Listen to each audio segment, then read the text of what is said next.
কার জন্য আগলে রাখছেন? সন্তানের জন্য।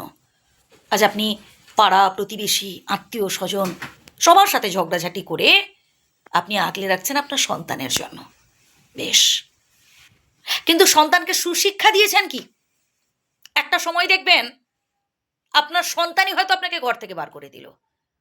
এরকম বহু বৃদ্ধ মানুষকে দেখেছি ভাই, ছেলে মেয়ে বেঁচে থাকা সত্ত্বেও তাদের ভিক্ষে করে খেতে হচ্ছে, চোখের জল ফেলতে হচ্ছে, ৮০-৯০ বছর বয়সে হাত পুড়িয়েও রান্না করতে হচ্ছে, বড্ড অসহায় অবস্থা।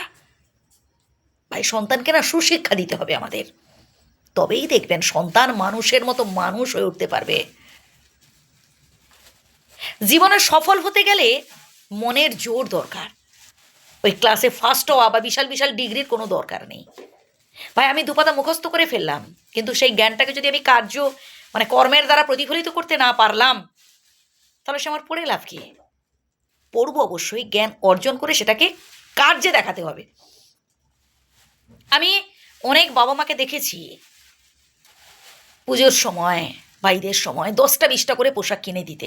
হ্যাঁ, প্রচুর টাকা আছে, কিনে দিতেই পারেন, কিন্তু তার সাথে সাথে এটাও বলুন যে বাবা, তুমি তোমার জন্য 2-4টা পোশাক রাখো, বাকি পোশাক কোনো গরিব দুস্থ অসহায়দের মধ্যে বিলিয়ে দিও। তোমার বয়সী যারা গরিব বাচ্চা রয়েছে, অসহায় রয়েছে, তাদের মধ্যে বিলিয়ে দিও। আজ আমরা যদি বৃদ্ধ বাবা মায়ের সাথে কিংবা শ্বশুর শাশুড়ির সাথে, বৃদ্ধ মানুষদের সাথে খারাপ আচরণ করি, বা আমাদের থেকে যারা সিনিয়র তাদের সাথে খারাপ আচরণ করি, তাহলে আমাদের ছেলেমেয়েরাও আমাদের দেখে শিখবে। কারণ আমাদের সন্তান সন্ততি আমাদের কিন্তু অনুকরণ করে। প্রত্যেক বাচ্চা কাচ্চা, প্রত্যেক ছেলেমেয়ে না তার বাবা মাকে অনুকরণ করে। তো আপনি যদি কাউকে কাঁদান, আপনাকেও কিন্তু কাঁদতে হবে। কারণ কেউ না কেউ রয়েছে ভাই, আর সেটা খুব দূরে নয়, আপনার কাছেই রয়েছে। মাথার উপর একজন রয়েছেন না ভাই।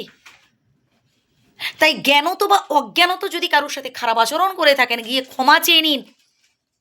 আর এই প্রসঙ্গে একটা কথা বলি, ওই পরে হবে, পরে ভেবে দেখব, ভাই পরে করতে গিয়ে একটা সময় দেখবেন সেই মানুষটাকেই হয়তো খুঁজে পাবেন না।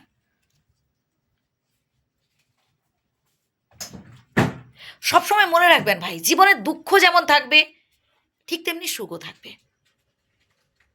অল্পে সন্তুষ্ট হতে হবে। ওই সকালে ঘুম থেকে ওঠে থেকে ঘুমোতে যাওয়া পর্যন্ত টাকা, বিষয় আশয়, সম্পত্তি এসবের পেছনে না ছুটে অল্পে সন্তুষ্ট হতে হবে। সবার সাথে মিলেমিশে ভাগ করতে হবে নিজের আনন্দ, নিজের সুখ। তবেই দেখবেন আপনার কাছে এই পৃথিবীটা স্বর্গ হয়ে উঠবে। পারলে আবারও প্রথম থেকে শুনুন কথাগুলো, উপকৃত হবেন।